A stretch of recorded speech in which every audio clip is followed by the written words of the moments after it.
السلام علیکم ورحمۃ اللہ وبرکاتہ۔ سورہ البقرہ آیت نمبر 26 دیکھیں گے ہم۔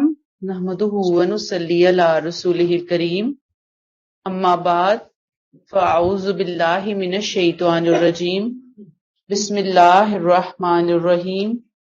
رب اشرح لی صدری ویسر لی امری واحلل عقدۃ من لسانی یفقہوا قولی ربی زدنی علما۔ ان اللہ لا یستحیی ان یضرب مثلا ما بعودۃ فما فوقها، ودن بریکٹ یہ جنت کی تمثیل ہے، اور بریکٹ کلوز، اللہ اس بات سے نہیں شرماتا کہ وہ کسی بھی حقیقت کو واضح کرنے کے لیے بریکٹ کلوز مچھر یا اس سے بھی کسی چھوٹی چیز کی مثال دے۔ فَأَمَّا الَّذِينَ آمَنُوا فَيَعْلَمُونَ أَنَّهُ الْحَقُّ مِن رَّبِّهِمْ، پھر جو لوگ مومن ہیں وہ جانتے ہیں کہ یہ حق پر مبنی مثال ہے جو ان کے رب کی طرف سے آئی ہے۔ وَأَمَّا الَّذِينَ كَفَرُوا فَيَقُولُونَ مَاذَا أَرَادَ اللَّهُ بِهَذَا مَثَلًا، اور جو ہٹ دھرم منکرین ہیں وہ ان مثالوں کو سن کر کہتے ہیں کہ اللہ نے اس مثال سے کیا چاہا۔ یضل بہ کثیرا ویہدی بہ کثیرا، ایسے ہی ایک بات سے اللہ بہت سے لوگوں کو گمراہی میں ڈالتا ہے اور بہت سے لوگوں کو صحیح راہ دکھا دیتا ہے۔ حقیقت یہ ہے وما یضل بہ الا الفاسقین، کہ وہ صرف ان سرکشوں ہی کو گمراہی میں مبتلا کرتا ہے۔ تمہید والی آیات چل رہی ہیں۔ اب 26-27 نمبر جو آیت ہے اس میں جیسے کہتے ہیں نا کہ ایک بیچ میں ایک موقع کی مناسبت سے ایک اور وارننگ دے دی گئی۔ وہ وارننگ کیا ہے؟ یثرب یعنی جو مدینہ کا نام ہے پرانا، اور اس کے ارد گرد کے جو مشرکین تھے ان کو ان کے ایک غلط رویے پر وارن کیا گیا، تنبیہ کی گئی۔ وہ کیا تنبیہ کی گئی؟ کہ وہ یہود کی پیروی میں اللہ تعالیٰ کے بہت سارے حکموں کے حوالے سے نہ صرف یہ کہ آبجیکشن اٹھاتے بلکہ بےہودہ قسم کا مذاق بھی کرتے، یعنی آبجیکشنز کے ساتھ ساتھ بےہودہ مذاق ہوتا تھا، اور یہ جو بےہودہ مذاق تھا یہ ان کے لیے حق سے محروم ہونے کا بہت بڑا سبب بن گیا تھا۔ اب اللہ تعالیٰ نے اصل بات یہاں پر یہ ہے کہ اللہ تعالیٰ یہاں کیا بتانا چاہ رہے ہیں۔ اللہ تعالیٰ کہتے ہیں کہ جب بھی کوئی بات تمہیں بتائی جاتی ہے، سپوز جنت کے بارے میں بتائی جاتی ہے، جہنم کے بارے میں بتائی جاتی ہے، جیسے شرک کے بارے میں اللہ نے بتایا، قرآن میں ہم آگے چل کے پڑھیں گے کہ اگر کوئی مکھی جو ہے نا تمہارے یہ جو معبودوں کے آگے کوئی چیز پڑی ہوئی ہے نا، تو وہ کہتے تھے، یعنی جب اللہ مثال دے رہے ہیں کسی بات کو سمجھانے کے لیے، جنت کو بات کرنے کے لیے، جہنم کو، ٹھیک ہے، تو وہ بات کیسے سمجھا رہے ہیں؟ مثال سے۔ میں نے آپ کو پہلے بھی پچھلے لیکچر میں بتایا کہ جب مثال پیش کی جاتی ہے تو بات کو سمجھنا آسان ہو جاتا ہے، ٹھیک۔ اب جب اللہ مثالیں لاتے ہیں مکھی کی، مچھر کی، چیونٹی کی، کسی اور چیز کی، اب ان کے پاس کوئی اور اعتراض تو رہتا نہیں، کوئی اور ان کو لاجک نظر نہیں آتی اس کو جھٹلانے کی۔ یہ کیا کہتے ہیں؟ کہتے ہیں کہ یہ کیا مکھی اور مچھر جیسی مثالیں پیش کی جا رہی ہیں؟ پھر تم تو کہتے ہو کہ تمہارا رب بہت بڑا ہے، تو اگر وہ بہت بڑا ہے تو اس کو تو مثالیں کسی بادشاہوں کی سلطنت کی پیش کرنی چاہیے، سونے چاندی کے ڈھیر سے وہ مثالیں لے کر آئے۔ یہ کیا حقیر حقیر مخلوقات اس نے اٹھائی ہوئی ہیں اور ان کو اٹھا کر وہ مثالیں دے رہا ہے ہمیں، یعنی حجت بازی کی دیکھیں انتہا۔ لیکن اب آپ دیکھیں اللہ تعالیٰ کہتے ہیں کہ اللہ نہیں شرماتا کہ وہ مچھر یا اس سے بھی کسی چھوٹی چیز کی مثال دے۔ کیوں نہیں شرماتا؟ اس لیے کہ پوری کائنات کا خالق مالک رب وہ تنہا اکیلا ہے. اتنی بڑی بڑی گلیکسیز کو اس نے بنایا، جراف جیسے ہاتھی جیسے جانور کو اس نے بنایا. چونٹی بھی تو اسی کی مخلوق ہے نا، تو مخلوق تو ساری اسی کی ہے. اس کو کیا ہے اس بات کی کہ چھوٹی چیز کی مثال نہیں تو بڑی چیز کی مثال دینی ہے. تو اللہ تعالیٰ کہتے ہیں اس کو نہیں شرم آتی اس بات کی. یہ حق بیان کر رہا ہے نا، حق کو بیان کرنے میں وہ کوئی بھی مثال لا سکتا ہے. اب جن کے دماغوں میں فطور ہوگا وہ اس بات کو پکڑ لیں گے. وہ کہتے ہیں نا یہ کیوں وہ کیوں فلاں کیوں، یہی بات اللہ تعالیٰ کہتے ہیں فَأَمَّا الَّذِينَ آمَنُوا فَيَعْلَمُونَ أَنَّهُ الْحَقُّ مِن رَّبِّهِمْ. اب جب اللہ یہ مثال پیش کرتے ہیں نا، تو جن کے ذہنوں کے اندر ہدایت کا بیج بیدار ہو چکا ہے، نشو نما پا رہا ہے، جو علم کے متلاشی ہیں، شوق رکھنے والے ہیں، وہ کبھی بھی اس طرح کی باتوں کا مذاق نہیں اڑاتے. وہ کہتے ہیں کہ ٹھیک ہے اللہ نے دیا ہے، تو وہ تو اللہ کی ذات کو دیکھ رہے ہیں نا، وہ وہاں پہ چیزوں کو نہیں دیکھ رہے، یہ چھوٹی ہے یہ بڑی ہے. کہتے ہیں دینے والا، مثال دینے والا کون ہے؟ اللہ. وہ کہتے ہیں اللہ نے دیا تو برحق دیا، بالکل صحیح ہے، سب سے اچھی ہے، سب سے صحیح ہے، اس میں کوئی ایسی بات نہیں ہے. ٹھیک. لیکن اس کے برعکس دوسرا گروپ، ان کی حالت کیا ہے؟ جن کو وارن کیا جا رہا ہے. میں نے کہا نا وارن کرنے کے لیے اللہ نے یہ بات لائی بیچ میں، تمہید کے بیچ میں. فَأَمَّا الَّذِينَ كَفَرُوا فَيَقُولُونَ مَاذَا أَرَادَ اللَّهُ بِهَذَا مَثَلًا. جو منکر ہیں، جو پوائنٹ آف نو ریٹرن پہ پہنچ چکے ہیں، وہ کہتے ہیں یہ مثال، یہ کیسی مثال ہے؟ نعوذ باللہ، استغفر اللہ. اللہ کا کیا پروگرام ہے اس مثال سے؟ کیوں اللہ تعالیٰ اس قسم کی مثالیں دے رہا ہے؟ یہ لوگ کون ہیں؟ یہ ہدایت سے بہت دور ہیں، ہدایت پانا ہی نہیں چاہتے، محروم ہے یہ. اچھا، اس کے ساتھ ساتھ کون ہے؟ خواہشات کے غلام بنے ہوئے ہیں. یہ ان مثالوں سے بہت چڑھتے ہیں. اصل میں تو دل میں غصہ ہے اسلام کی روز افزوں ترقی کے اوپر، مسلمانوں کے آگے بڑھنے کے اوپر. اب وہ غصہ تو نکال نہیں پا رہے، ادھر ادھر کوشش پوری کر رہے ہیں، لیکن اب وہ بہانے سے اپنا غصہ نکالتے ہیں. یہ کیوں وہ کیوں، یہ کیوں وہ کیوں، جیسے نا آٹا گوندے یا ہلدی کیوں. ان لوگوں کی وہ مثال ہے. تو بات یہ ہے کہ یہاں جو میرے اور آپ کے سیکھنے کے لیے ایک لیسن ہے بہت بڑا. وہ لیسن کیا ہے کہ اگر مجھے اور آپ کو قرآن سے فیض پانا ہے، قرآن سے مجھے اور آپ کو روشنی لینی ہے، ہدایت لینی ہے، برکت لینی ہے، تو مجھے اور آپ کو اپنا ایٹیچیوڈ صحیح کرنا ہوگا. مثلا اگر میں اللہ نہ کرے صرف بحث کرنے کے لیے، صرف یہ دیکھنے کے لیے کہ دیکھوں تو صحیح اس میں ہے کیا اور پھر میں اعتراضات اٹھاؤں، اللہ نہ کرے. ویسے میں ایک جنرل بات کر رہی ہوں، کوئی بھی نہیں ہم میں سے ایسے پڑھ رہا الحمدللہ، لیکن ایک ایٹیچیوڈ کی بات ہے نا. اگر ہم یہ کہیں کہ جی اعتراض ہمیں اٹھانا ہے، ہمیں دیکھنا ہے نیگیٹو پوائنٹ کون کون سے ہیں، تو یاد رکھیے کہ قرآن سے کبھی بھی ہدایت نہیں ملے گی. اگر ہمیں ہدایت چاہیے، اگر ہمیں روشنی چاہیے، تو مجھے اور آپ کو اپنا رویہ کیا کرنا پڑے گا؟ انتہائی عاجزی اور انکساری والا. ہم عقل استعمال کریں، غور و فکر کریں. اسلام منع نہیں کرتا، قرآن منع نہیں کرتا، لیکن ہم یہ کہیں کہ ہم ایک ادنا حقیر سے سیکھنے والے بندے ہیں. اللہ تعالیٰ تیرے بس تو ہمیں سیکھنے سمجھنے کی توفیق عطا فرما دے. اللہ تعالیٰ نے فرمایا یضل بہ کثیرا ویہدی بہ کثیرا. ایک ہی بات ہوتی ہے، بہت سارے لوگ اس سے ہدایت پاتے ہیں اور بہت سارے لوگ اس سے گمراہ ہو جاتے ہیں، ایک ہی بات سے. اب آپ دیکھیے کہ اللہ تعالیٰ نے کہا نا کہ مثال اللہ دے رہے ہیں، اللہ دے رہے ہیں نا، وہی مثال کچھ لوگوں کے ٹریک پہ آنے کا ذریعہ بن رہی ہے اور کچھ لوگوں کے ڈی ٹریک ہونے کا ذریعہ بن رہی ہے. یہ بالکل ایسے ہے جیسے آپ دیکھیں باہر بارش برس رہی ہوتی ہے نا، تو بارش تو سب کے لیے برس رہی ہے. آپ کوئی بارش کے فیض سے محروم رہنا چاہے، اپنی زمین کو بنجر رکھنا چاہے، اپنی زمین کو صحرا بنانا چاہے، تو بارش کا تو کوئی قصور نہیں ہے نا، بارش تو برس رہی ہے. بارش تو سب کے لیے برس رہی ہے، تو قرآن کا فیض، قرآن کا نور سب کے لیے تھا۔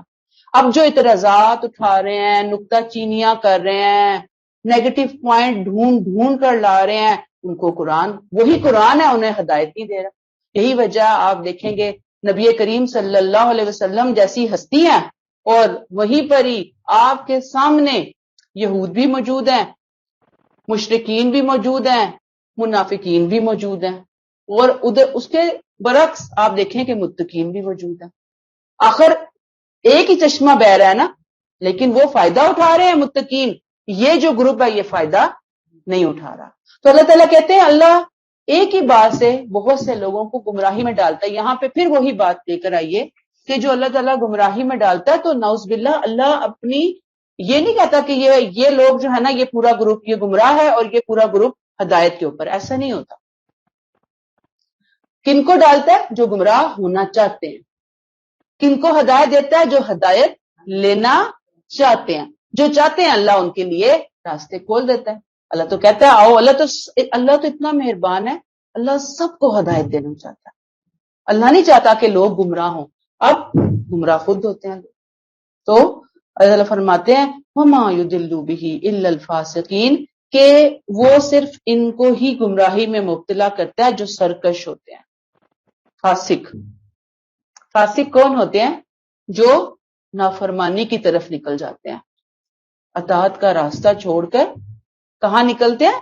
نافرمانی کی طرف، صراط مستقیم چھوڑ کر منکر کی طرف نکل جاتے ہیں، خود نکلنا چاہتے ہیں وہ۔ اس سے گمراہ تو فاسق ہوتے ہیں، یعنی قرآن سن کر کون صراط مستقیم ہدایت نہیں پائیں گے؟ جو فاسقین ہیں۔ اب فاسق کون ہوتے ہیں؟ اس کی اگلی آیت میں اللہ نے مزید خود ڈیفینیشن بیان کر دی، صفات بیان کر دی، اللہ نے کلیئر کر دیا۔ مین تو یہ فاسق کا لفظ اس کلچر میں، اس زمانے میں جب قرآن کا نزول ہو رہا تھا، یہود کے لیے استعمال ہوا تھا کہ وہ ہدایت سے نکل گئے، کہیں اور ہی چلے گئے۔ لیکن قیامت تک جو لوگ اس طرح کی کوالٹیز اپنے اندر رکھیں گے وہ اللہ کی نظر میں فاسق ہوں گے۔ گویا اب آپ دیکھیے یہاں پر رک کر سورہ البقرہ آیت 1 سے ہم نے جو مضامین پڑھے تمہید کے، اس میں ہم نے ایک گروپ کی بات پڑھی، وہ تھے متقین۔ دوسرا کون سا گروپ تھا؟ کفار۔ تیسرا کون سا گروپ تھا؟ منافقین۔ اب یہاں ایک اور گروپ کو اللہ لے کر آئے، اگرچہ یہ گروپ ہے ان دو جو گروپ ہے نا کفار اور منافقین، انہی کا یہ رشتہ دار گروپ ہے، یہ کوئی نیا گروپ نہیں بن گیا، لیکن اللہ نے ان کو علیحدہ کیٹیگری میں ڈال کر ان کو علیحدہ سے ایسے مخاطب کیا کہ بھئی یہ جو صفات ہے نا یہ بڑے ہی اللہ کی نظر میں بڑی بری صفات ہے۔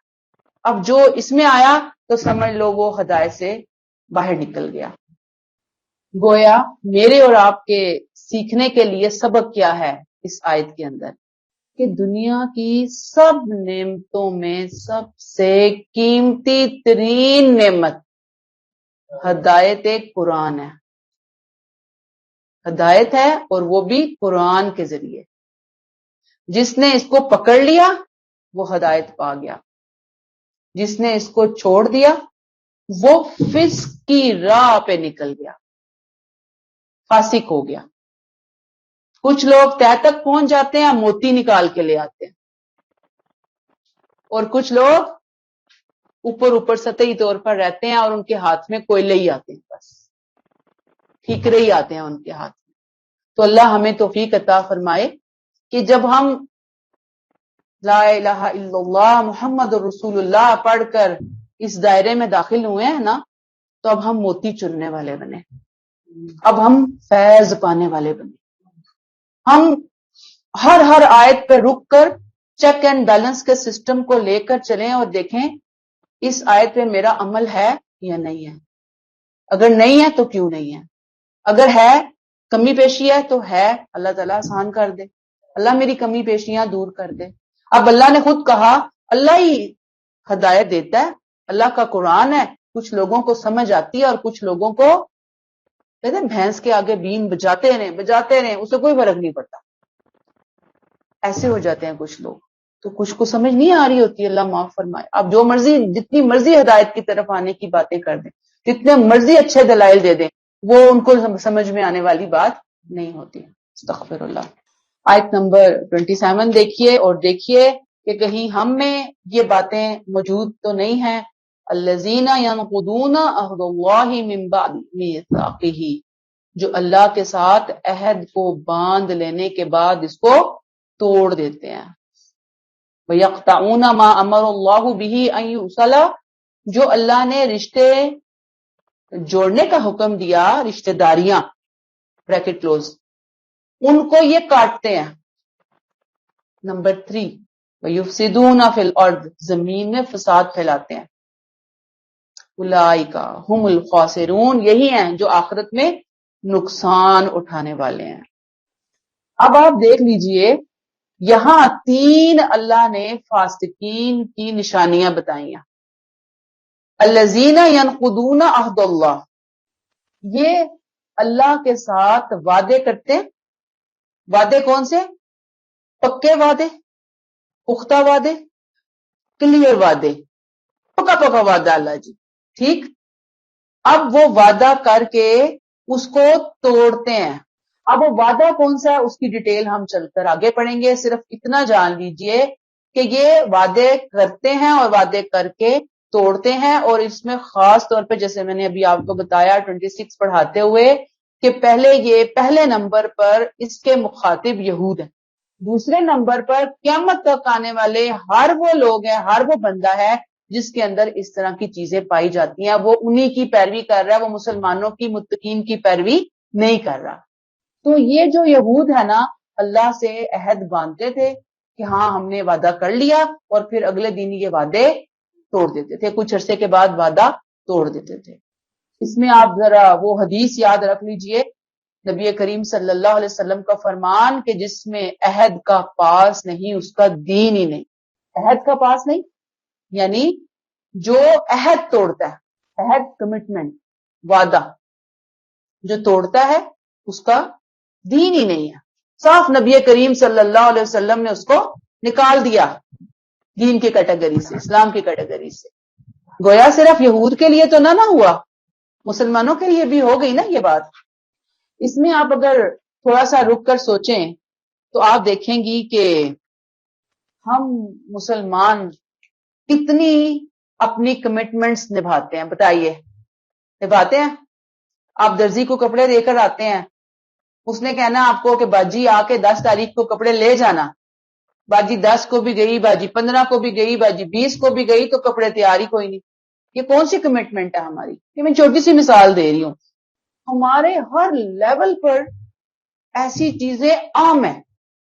آپ کہتے ہیں کہ میں تو آپ کے گھر آؤں گی جناب شام 4 بجے، اگلا بندہ سوکھ کر وہ کیسے کپڑے سکھانے نہیں بیٹھے تو کپڑے بھی سوکھ کے فارغ ہو گئے، آپ 7-8 بجے تک بھی وہاں نہیں پہنچے ہوئے۔ یہ کون سی کمٹمنٹ ہے؟ یہ چھوٹی چھوٹی باتیں ہیں نا۔ کمٹمنٹ صرف یہ نہیں ہے کہ آپ وعدہ کریں گے کہ میں آپ سے وعدہ کرتی ہوں کہ میں 4 بجے آؤں گی اور 5 بجے چلی جاؤں گی، یہ نہیں۔ آپ نے بات کی نا کمٹمنٹس ہے، تو اللہ تعالیٰ نے یہاں پہ پہلے نمبر پہ کمٹمنٹس کو لیا، وعدہ پورا کرتے ہیں۔ اور اگر آپ کو یاد ہو میں نے آپ کو بتایا تھا کہ منافق کی بھی ایک علامت ہے کہ جب عہد کرتا ہے تو وعدہ توڑتا ہے۔ تو پہلی چیز قرآن پڑھنے والوں کو اللہ کا واسطہ ہے اپنے اندر کمٹمنٹس کو لے کر آئیے۔ اس میں یہ مت دیکھیں کہ لوگ تو پورا ہی نہیں کرتے، لوگ کہاں کرتے ہیں جو ہم کریں، لوگ نہیں کرتے۔ میں کون ہوں؟ اللہ کی بندی۔ میں کون ہوں؟ قرآن کی طالب علم۔ میں کون ہوں؟ اس راستے پر چلنے کی خواہاں جس کو ہدایت چاہیے۔ مجھے تو ون سائیڈڈ ہو کر اپنی کمٹمنٹ پوری کرنی ہے، کوئی کرے یا نہ کرے، ٹھیک ہے نا۔ ہاں اگر آپ سمجھتے ہیں کہ بھئی لوگ نہیں کرتے اور آپ کو بتایا جا رہا ہے، پھر اگر آپ نے کمٹمنٹ کر لی تو آپ کہہ دیں کہ بھی دیکھیں باقی بھی نہیں آئیں گے اس وقت تک، تو پھر بہتر ہے کہ ہم تھوڑا سا ٹائم آپ مجھے اس سے ذرا بری ذمہ کر دیں، 4 کی بجائے مجھے 5 کا بتا دیں، 5:30 کا بتا دیں، 6 کا بتا دیں، میں آ جاؤں گی، بات سمجھ میں آئی ہے نا؟ وہیں پہ کلیئر کریں اگلے بندے سے، بجائے یہ کہ آپ کہیں ہاں ٹھیک اوکے اور اس کے بعد آپ نکل جائیں اپنے اس خیال سے باہر. پہلی بات سمجھ آ گئی.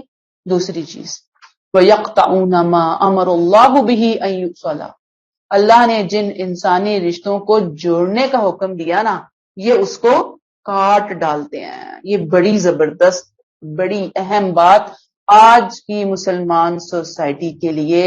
رشتہ داریوں کو توڑتے ہیں، قرابت کے رشتوں کو صلہ رحمی کو توڑتے ہیں، کاٹتے ہیں.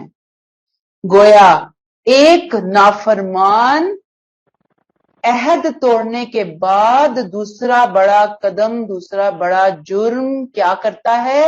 رشتہ داریاں توڑتا ہے. اسے خیال نہیں ہوتا رشتہ داریوں کا، فیملی بانڈنگ کی اس کو کوئی پرواہ نہیں ہوتی، اور وہ ان کو ناانصافی سے توڑتا ہے، ظلم سے توڑتا ہے، بے اعتدالی سے توڑتا ہے. یاد رکھیے اللہ نے رشتوں کو توڑنے کے لیے ہمیں نہیں دیا، اس نے ہمیں جوڑنے کے لیے دیا. دوسری بات یاد رکھیے کہ رشتہ داری وہ رشتہ ہے ہماری زندگی کے اندر، اس کا سٹیٹس وہ ہے کہ جس کو جو اللہ نے ہمیں دیے ہیں رشتے، ہم نے خود نہیں لیے. دوستیاں ہم خود سلیکٹ کرتے ہیں نا، دوستی چلتی ہے تو چلاتے ہیں، نہیں چلتی تو توڑ دیتے ہیں. رشتہ داری کا یہ معاملہ ہے ہی نہیں، ہرگز ہرگز نہیں ہے. رشتہ دار تو اللہ نے ہمارے کھاتے میں ڈال دیے ہیں، ہمارے نصیب میں ہمارا امتحان بنا کر ہمارے حوالے کر دیے ہیں. یہ گروپ تمہارے رشتہ دار ہیں. کسی کو الحمدللہ اللہ کا احسان یا آزمائش میں ایک شکر کی آزمائش ہے، اس کی بڑے اچھے رشتہ دار مل گئے، بڑا جی کرنے والے، بڑا جناب خیال کرنے والے، بڑے اچھے. اور بعض لوگوں کو انتہائی فتنہ پرور انتہائی فسادی قسم کے رشتہ دار. ٹھیک، اب آ جاتا ہے وہاں پہ بندے کا امتحان کہ مجھے جو لوگ ملے ہیں مجھے ان کے ساتھ مجھے کیا کرنا ہے. مجھے تو یہ دیکھنا ہی نہیں نا کہ وہ میرے ساتھ کیا کر رہے ہیں، یہ مجھے نہیں دیکھنا. میرے رب نے مجھے کیا کہا؟ رب کہتا ہے کہ فاسق نافرمان ہے وہ میری نظر میں جو یقطعون ما امر اللہ بہ یصلی، اللہ نے جس کو جوڑنے کا حکم دیا وہ اس کو کاٹ رہا ہے. ہم کہتے ہیں کہ ہم کیوں جوڑیں جب دوسرا ہم سے نہیں جوڑ رہا، ہم کیوں کریں جب دوسرا ہم سے نہیں کر رہا. اللہ نے ہمیں کیا کہا؟ ون سائیڈڈ کرو. رشتہ داریاں تو 99% نبتی ہی ون سائیڈڈ ٹریک پر چل کر ہیں. یاد رکھ لیجئے، اپنا خون اپنا سب کچھ پلانا پڑتا ہے، پھر بھی رشتہ دار راضی ہو کر نہیں دیتے. یہاں تک کلیئر ہوئی ہے بات؟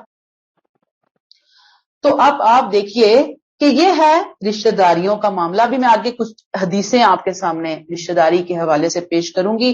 آخری چیز جو ان کا جرم ہے نافرمانوں کا، یفسدون فی الارض، زمین میں فساد پھیلاتے ہیں. فساد کیا ہے؟ کہ جب یہ اللہ سے عہد توڑتے ہیں، جنہیں اللہ کی پرواہ نہیں. سوچیں اللہ نے جو بتایا کہ جی عہد کو فلفل کرنا ہے، اب لا الہ الا اللہ محمد رسول اللہ پڑھ کر بھی تو ہم نے ایک عہد کر لیا نا، ایک اللہ کو مانیں گے، محمد کو اللہ کا رسول مانیں گے، آخرت پر ایسے. یہ ہماری کمٹمنٹس ہے نا اللہ سے. کہاں پرواہ ہوتی ہے ہم لوگوں کو؟ اچھا اللہ نے کہا بندوں کے ساتھ اپنے عہد پورے کرو، ہم جب اللہ سے نہیں کر رہے بندوں کی تو پھر ہمیں کوئی پرواہ ہی نہیں رہتی. پہلا کام عہد توڑتے ہیں، دوسرا کام رشتہ داریاں توڑتے ہیں. جب یہ دو کام ہم کرتے ہیں نا، اس کا لازمی نتیجہ یفسدون کی شکل میں نکلتا ہے. لازمی نتیجہ. گویا جس نے ان دو چیزوں کو کاٹا نا، اس نے سوسائٹی کی جڑ پہ کلہاڑی رکھ دی. خود کاٹ رہا ہے وہ جڑیں جس کو اللہ نے جوڑنے کا حکم دیا.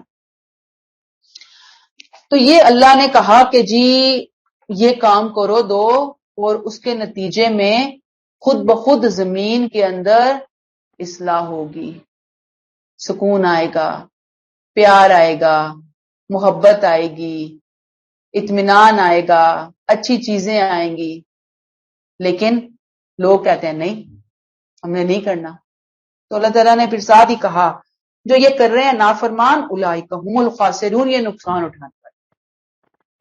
اچھا جاؤ نہیں کرتے کمٹمنٹس پوری مت کرو. رشتہ داریاں نہیں جوڑتے ون سائیڈڈ ہو کر مت جوڑو. تم میری لسٹ میں فاسق بھی ہو, تم میری لسٹ میں خاسرون خسارہ پانے والے بھی ہو, نقصان اٹھانے والے بھی ہو. دیکھیں اب آپ بتائیے مجھے اللہ کی بات ماننی ہے یا مجھے اپنے رشتہ داروں کی شکلوں کو دیکھنا ہے؟ اللہ کی بات ماننی ہے نا. رشتہ دار تو چھوڑ دیں, وہ ہمارا امتحان ہے, ان کو کیوں ہم دیکھیں؟ ہم دیکھیں گے اللہ کو, اس نے کیا کہا ہے. اس کا حکم زیادہ امپورٹنٹ ہے میرے لیے یا میرے رشتہ داروں کے کرتوت یا ان کی پرفارمنس میرے لیے زیادہ امپورٹنٹ ہے؟ ون سائیڈڈ رہنا ہے, میں اپنے آپ کو بے پرواہ کر لوں ان تمام معاملات سے. نبی کریم صلی اللہ علیہ وسلم نے فرمایا رحم رشتہ داری کے حوالے سے رحمان سے ہے. رحم کہاں سے نکلا؟ رحمان سے. جو اس کو جوڑے گا اللہ کہتا ہے میں اسے جوڑوں گا, جو اسے کاٹے گا میں اسے کاٹوں گا. استغفر اللہ. صحیح حدیث ہے. ایک دفعہ ایک آدمی نے آپ سے کہا کہ اے اللہ کے رسول میرے کچھ رشتہ دار ہیں, میں ان سے ہمیشہ اچھا رہتا ہوں اور ہمیشہ مجھ سے برائی کرتے ہیں. آپ کہیں گے میرے بھی ایسے ہی رشتہ دار ہیں, بہت سارے ہیں ہماری لسٹ کے اندر. ٹھیک, میں تحمل سے پیش آتا ہوں, وہ سختی سے پیش بدتمیزی کرتے ہیں بھائی آگے مجھ سے. آپ نے فرمایا اگر تو ایسا کر رہا ہے تو گویا تو ان کے منہ میں انگارے ڈال رہا ہے. جب تک تو ایسا کرے گا ایک فرشتہ تیرا مددگار رہے گا.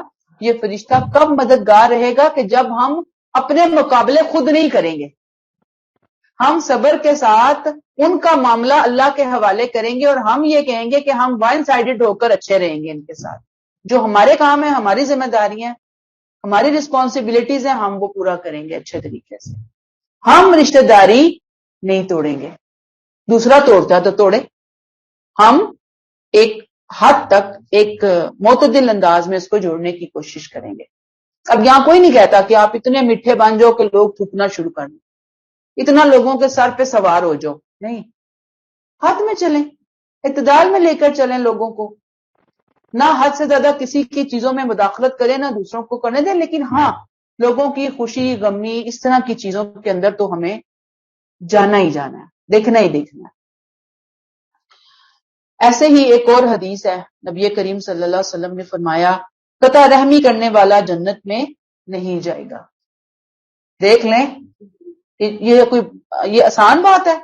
ابھی آیت میں کیا کہا؟ اولئک هم الخاسرون, پیچھے کہا فاسقین. یہ آیت نمبر 26 کے اینڈ میں کیا کہا گیا ہے؟ وما یضل به الا الفاسقین. اب حدیث اس کو ویریفائی کر رہی ہے. حدیث کیا کہہ رہی ہے؟ یہ نقصان اٹھائے گا وہ جو رشتہ داریاں کاٹے گا, جو کہے گا میرے سے نہیں ہوتی رشتہ داریاں, میں نہیں نبھا سکتا. تو نہیں نبھا سکتے تو نہ نبھاؤ, یہ بہت سخت بات ہے. لب لباب ایک لائن میں بتا دوں آپ کو اس ساری بات کا رشتہ داریوں کے حوالے سے. زندگی میں ایک اصول بنا لیں اگر ہم, زندگی بڑی آسان ہو جائے گی, بڑی خوبصورت ہو جائے گی, اور اللہ کے فضل و کرم سے اس فسق اور خسارے والی کیٹیگری سے بھی باہر نکل آئیں گے. وہ اصول کیا ہے؟ ایک لائن میں, سب کے مجھ پر حقوق ہے, میرا کسی پر کوئی حق نہیں. کیا کہا میں نے؟ سب کے مجھ پر حقوق ہیں, میں نے دینا ہے, میں نے دینا ہے, میں نے دینا ہے, میں نے دینا ہے, میں نے کرنا ہے, میں نے دینا ہے, میں نے کرنا ہے, میں نے دینا ہے, میں نے کرنا ہے. لیکن میں اپنا کوئی حق کسی پر کلیم نہیں کرتی. کسی نے میرا حق ادا کر دیا, ویل اینڈ گڈ, الحمدللہ, اللہ کا احسان, اتنے اچھے رشتہ دار مجھے مل گئے, میرے حقوق ادا کر رہے ہیں. نہیں کیا تو میں انہیں چھوڑتی ہوں. ٹھیک ہے, میں ان کو دیکھا دیکھی اپنی رسپانسبلٹیز نہیں چھوڑوں گی. یہ زندگی کا اصول اگر ہم بنا لینا ان قرآن کی آیات اور اس حدیث کی روشنی میں, آپ دیکھیں گے بڑی خوبصورتی سونی زندگی ہو جائے گی انشاءاللہ تعالی. چلتے ہیں آگے. جی,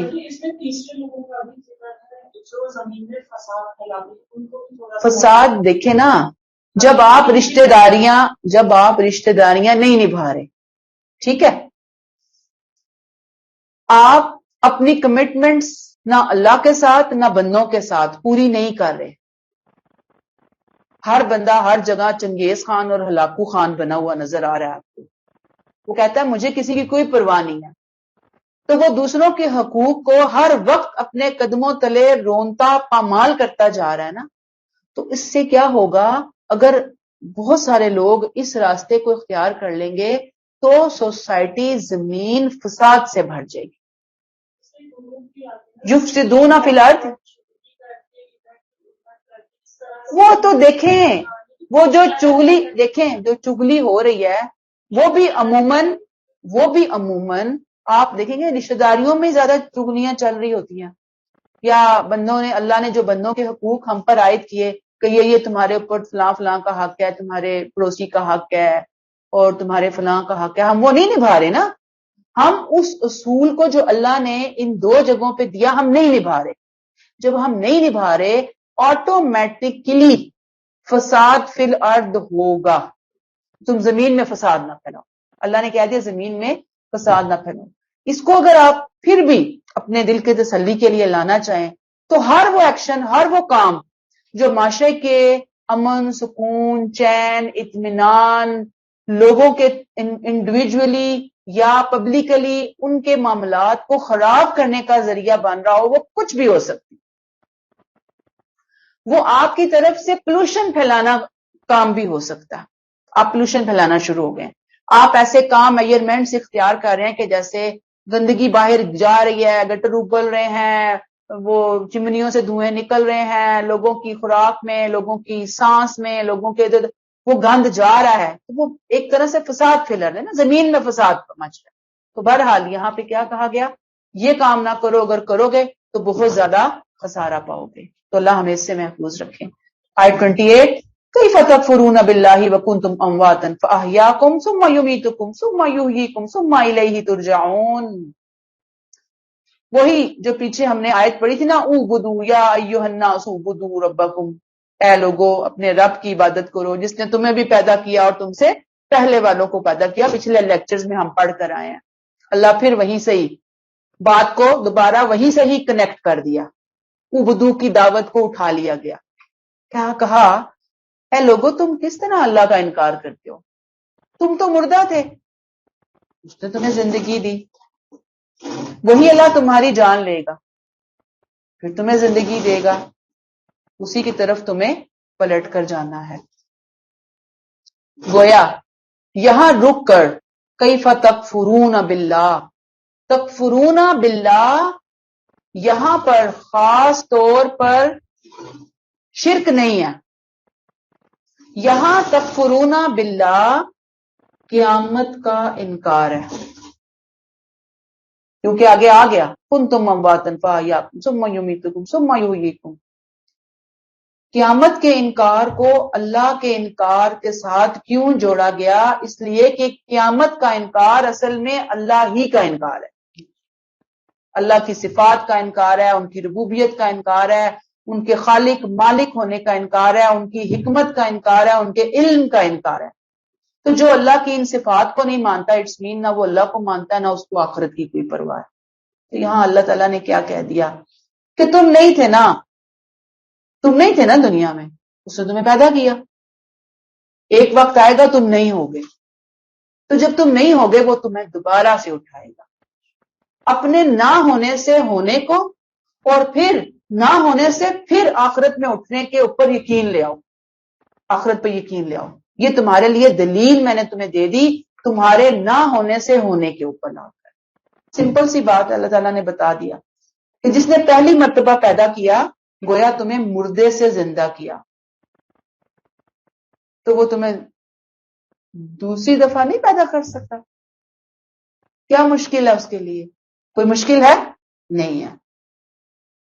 یہ ایسے ہے نا جیسے کسان ایک سیزن آتا ہے نا تو وہ اپنی زمین کو ٹھیک کرتا ہے، اس کے اندر بیج ڈالتا ہے، پھر فصل اگتی ہے، پھر اس سیزن کے اندر وہ فصل کاٹ لی جاتی ہے، پھر نیکسٹ سیزن آتا ہے، پھر وہی پروسیس چلتا ہے. ٹھیک ہے نا، اللہ کے لیے کیا مشکل ہے؟ اس نے دنیا میں یہ فصل اگائی، یہاں سے ختم کرے گا، اگلی دنیا میں پھر اس کو اٹھا لے گا.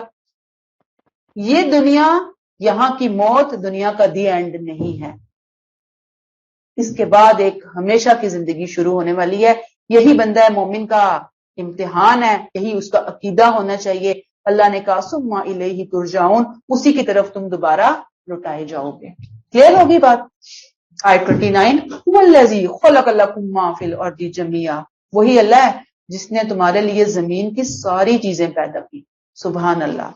ثم استوى الى السماء فسواهن سبع سماوات وهو بكل شيء علیم، پھر وہ آسمان کی طرف متوجہ ہوا اور 7 آسمان استوار کر دیے اور وہ ہر چیز سے واقف ہے.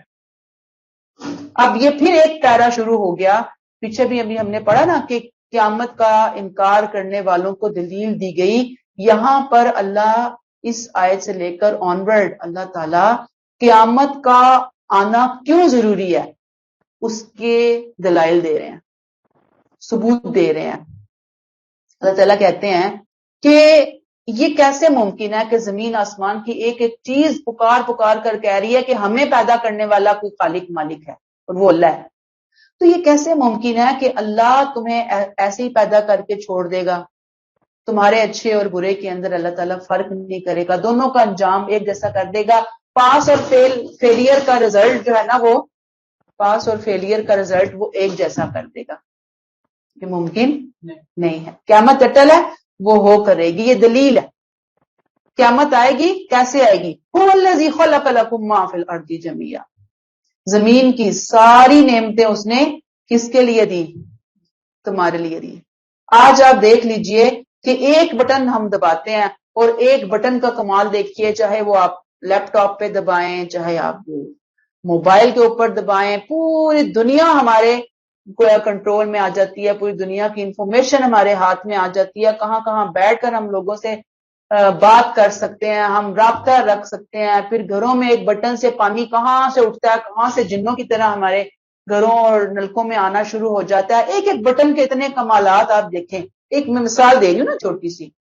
یہ اللہ نے انسانوں کو عقل دی، اللہ نے وسائل دیے اور اللہ نے یہ اسباب بنائے، تو انسان نے یہ سائنس اور ٹیکنالوجی بنائی نا.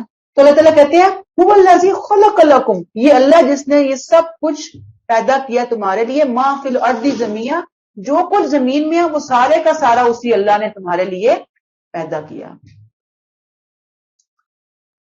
گویا اللہ نے یہ سب کچھ تمہیں دیا، تمہیں ذرا خیال نہیں آیا کہ جس اللہ نے ہمیں یہ سب کچھ دیا ہمیں اس کی بھی کچھ پرواہ کرنی چاہیے، اس کی رضا اور ناراضگی کے بارے میں بھی ہمیں کچھ کانشیس ہونا چاہیے. کلیئر ہو گئی یہ بات؟ اللہ تعالیٰ کہتے ہیں پہلی بات، زمین کی سب چیزیں میں نے تمہارے لیے بنا دی، ساری نعمتیں. اب یہاں پہ رک کر نا ایک اور کنسپٹ کو بھی کلیئر کر لیجئے. اللہ نے یہ ساری نعمتیں جب ہمارے لیے بنائی ہیں تو اس لیے تو نہیں بنائی تھی کہ ہم ربانیت اختیار کریں، ہم ان چیزوں کو استعمال ہی نہ کریں، ہم ہر وقت بس جانماز مسلح پکڑیں، سائد پہ بیٹھ کے اللہ اللہ کرتے رہیں، چیزوں کو استعمال نہ کریں، برتے ہی نہ. نہیں، یہ تو نہیں تھی وجہ. اللہ نے یہ چیزیں ہمارے استعمال کے لیے بنائی ہیں، فائدے بھی ہیں، ہمارا استعمال بھی ہے، اللہ نے ہمارے لیے ہی بنائی ہیں. بس ہمیں یہ کہا ہے کہ استعمال کرو اور شکر گزار بندے بنو. ٹھیک ہے؟ اور تعالیٰ کیا کہتے ہیں؟ آسمان کی طرف متوجہ ہوا اور 7 آسمان اس نے استوار کر دیے. 7 آسمان جن کی اصل حقیقت ہم نہیں جانتے کہ وہ کیا ہیں. استوا سیدھا کھڑا ہونا اس کا معنی ہے. اللہ کے لیے جب آتا ہے نا استوا، جب وہ اللہ کا جو استوا کے لیے کا لفظ اللہ کے لیے آتا ہے تو اس کا مطلب ہوتا ہے اللہ متوجہ ہوا فلاں چیز کے اوپر جو ان کے شایان نشان ہے. اللہ نے 7 آسمان بنا دیے. کیسے بنائے؟ کہاں بنائے؟ موجود ہیں ہمارے اوپر، ہمیں اس بات کا یقین ہے، یہ علم الغیب میں سے ہے، یعنی ایسی حقیقت ہے جو موجود ہے. لیکن جب ہم اس دنیا سے اگلی دنیا میں شفٹ ہوں گے وہاں پر اللہ ہر چیز کی حقیقت کھول کر ہمارے سامنے لے آئیں گے. وَهُوَ بِكُلِّ شَيْءٍ عَلِيمٌ، وہ ہر چیز کا علم رکھنے والے ہیں، ہر چیز سے واقف ہیں. کلیئر ہو گئی بات؟ آیت 30. اب یہاں سے پھر ایک اور واقعہ لے کر آ رہے ہیں اللہ. کچھ لوگوں کو بات سمجھانے کے لیے اللہ تعالیٰ کہتے ہیں کہ ان سے پوچھیے پیغمبر یہ منکر کس طرح ہے، انکار کس طرح کر رہے ہیں اللہ کا؟ پیچھے کہا نا اللہ کا کیسے انکار کرتے ہو، تم تو تھے ہی نہیں، تمہیں پیدا کیا وہ اللہ جس نے سب کچھ تمہارے لیے بنایا، آسمان بنائے۔ اب اللہ تعالیٰ کہہ رہے ہیں کیسے انکار کرتے ہو؟ آؤ آج میں تمہیں دنیا کی سکیم بتاؤں، دنیا کیوں بنائی گئی، تمہیں کیوں بنایا گیا۔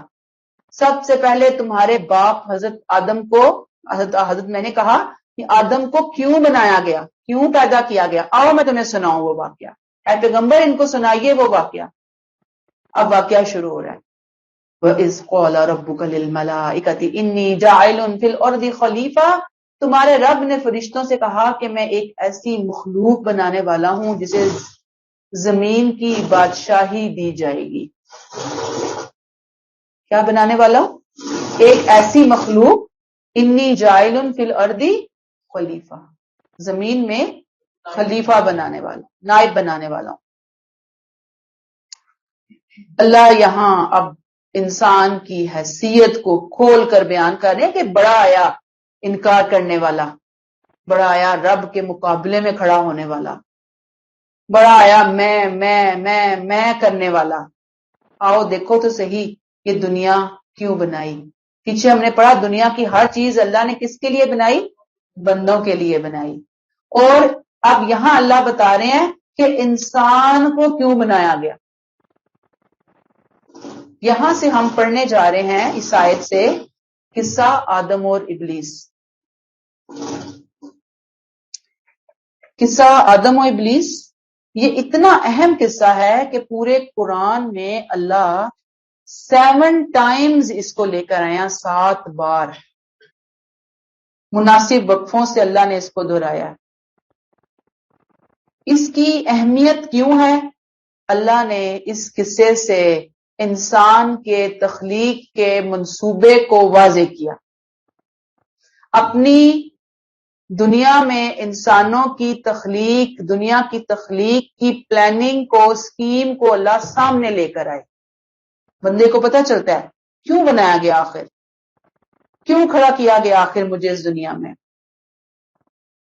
اللہ تعالیٰ نے بتا دیا کہ میں انسانوں کو ایک ابدی جنت عطا کرنے والا ہوں، ابدی بادشاہی عطا کرنے والا ہوں۔ اور وہ ابدی کیوں ہے؟ ہمیشہ ہمیشہ وہاں انسان کو رکھا جائے گا۔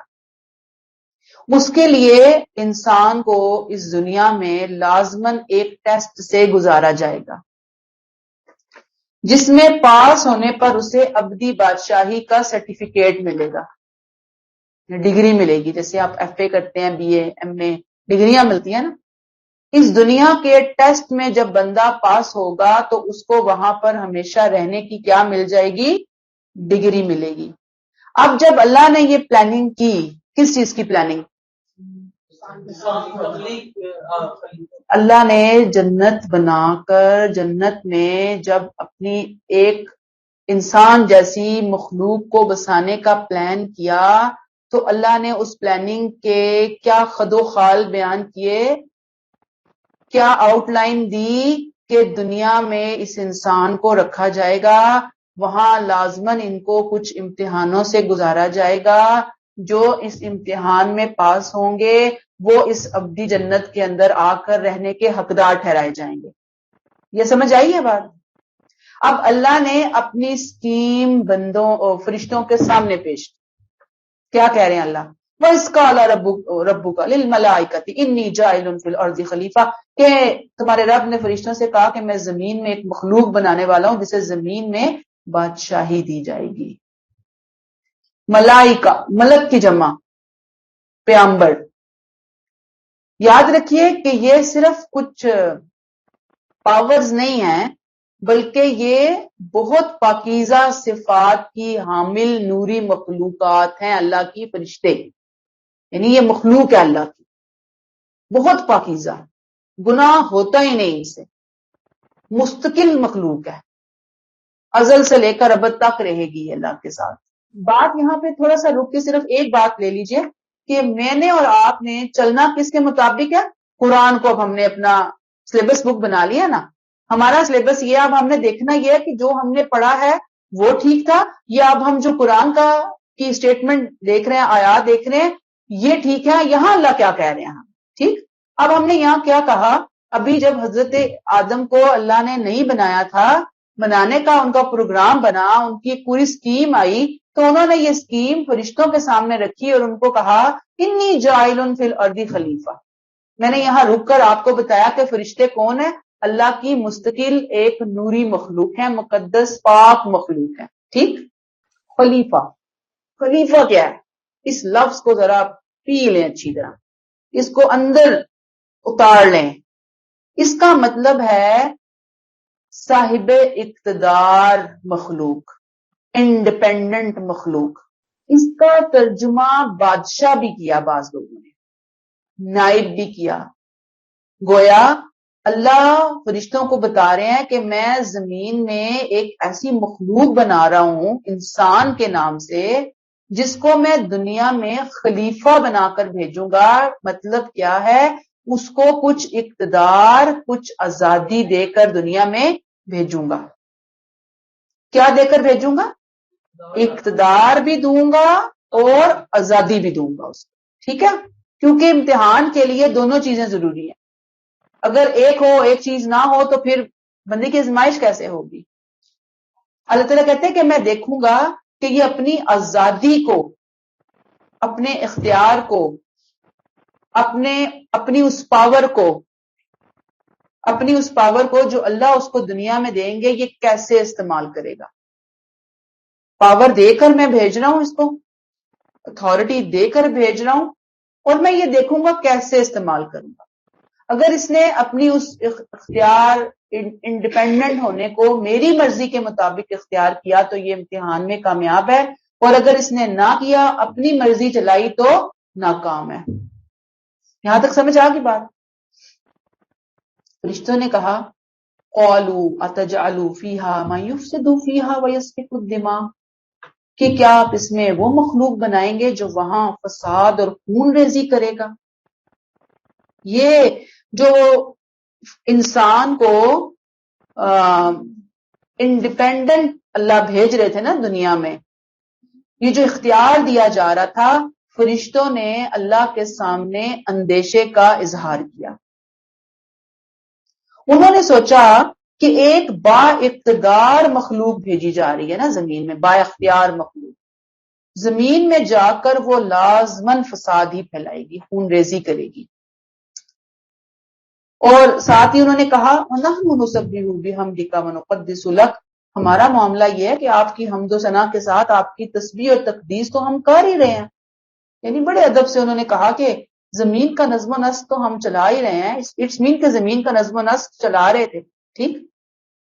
اور اب ہم سے کیا غلطی سرزد ہوگی، یعنی کہ یہ ہڈن ان کی بات تھی جو اللہ کے سامنے وہ ادب کے ساتھ نہیں لائے، بس جس یہ کہا کہ ہم آپ کی حمد و ثنا کے ساتھ آپ کی تسبیح کر رہے ہیں، آپ ایک نئی مخلوق کیوں بنانے جا رہے ہیں؟ ہم سے کیا غلطی ہو گئی کہ ایک نئی مخلوق کو آپ اختیار سونپ رہے ہیں، اقتدار سونپ رہے ہیں؟ ایسا ہی کیوں نہ ہو کہ یہ نظم و نسق ہمارے اختیار میں رہے۔ یعنی انہوں نے زبان سے نہیں نکالا، لیکن دل میں ہی تھا، کیونکہ اگے اللہ نے کلیئر کیا کہ جو تم چھپا رہے ہو اپنے دل میں وہ جانتا ہوں، ٹھیک ہے۔ اللہ نے جواب دیا انی اعلم ما لا تعلم، جو میں جانتا ہوں وہ تم نہیں جانتے۔ تصویر کا تمہارے سامنے ایک رخ ہے، دوسرا نہیں ہے۔ جو میں جانتا ہوں وہ تم نہیں جانتے۔ تمہارے سامنے تصویر کا صرف یہ رخ ہے کہ انسان کو اختیار ملے گا، اقتدار ملے گا، تو وہ اس کو مس یوز کرے گا، فساد کرے گا، خون ریزی کرے گا۔ نیگیٹو رخ ہے۔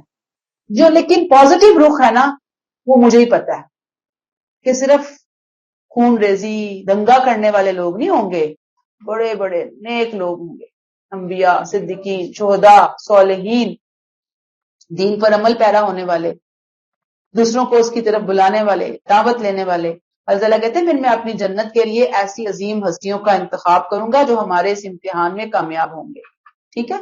اس میں یہ بھی ہے ایک بات کہ بس یہیں پہ ہم روکیں گے کہ زمین میں کہا جاتا ہے کہ اس انسان کی تخلیق سے پہلے جنات آباد تھے، اور انہوں نے زمین میں بہت زیادہ فساد مچایا ہوا تھا، اختیار پا کر، آزادی پا کر خوب خون ریزی کرتے تھے۔ تو فرشتوں نے دیکھا تھا کہ ایک با اختیار مخلوق کو اتنی آزادی ملی ہے تو اس نے یہ فساد مچایا ہے، ایک اور جائے گی تو پتہ نہیں کیا طوفان کھڑا کرے گی وہاں پر، ٹھیک ہے۔ دوسری بات یہاں سے ہمیں یہ پتہ چلتی ہے کہ فرشتوں کے ذہن میں کنفیوژن آئی کہ بھئی ایسا کیوں ہو رہا ہے، آخر ایسا کیوں کیا جا رہا ہے، ایک کنفیوژن تھی نا۔ انہوں نے سوال کیا، اپنی کنفیوژن اللہ کے سامنے رکھ دی۔ اللہ نے بھی دیکھیں یہ نہیں کہ مائنڈ کیا، ناراض ہو گئے۔ اللہ نے یہ نہیں کہا کہ تمہیں کیا پتا، چپ ہو جو، تم جو مجھے پتا ہے وہ مجھے ہی پتا ہے۔ جیسے ہم ایک دم سختی سے جھڑک دیتے ہیں، ڈانٹ دیتے ہیں، چپ کروا دیتے ہیں، اگلے بندے کے مائنڈ کو کلیئر نہیں کرتے۔ اللہ نے کچھ بھی نہیں کہا، اللہ نے کہا نہیں تمہیں نہیں پتا، مجھے پتا ہے، آؤ میں تمہیں بتاتا ہوں۔ تو اپنی کنفیوژن دور کرنا دین کے خلاف نہیں ہے، سوال اٹھانا دین کے خلاف نہیں ہے، اور اپنے علم کی پیاس بجھانے کے لیے سوال اٹھانا تو بہت ہی اچھی بات، ٹھیک ہے۔ تو یہاں پہ روکتے ہیں، انشاءاللہ چلتے ہیں آگے۔ اللہ کرے کہ ہمارے بہت سارے کانسیپٹس قرآن کے ذریعے ایسے پالش ہوتے چلے جائیں، ایسے نکھرتے چلے جائیں، ہمارے یقین اور اطمینان اور ہمارے ایمان میں اضافہ ہی اضافہ ہوتا چلا جائے، آمین۔ یہاں پہ روک لیتے ہیں۔ سبحانک اللہم و بحمدک، نشہد ان لا الہ الا انت، نستغفرک و نتوب الیک۔ السلام علیکم ورحمۃ اللہ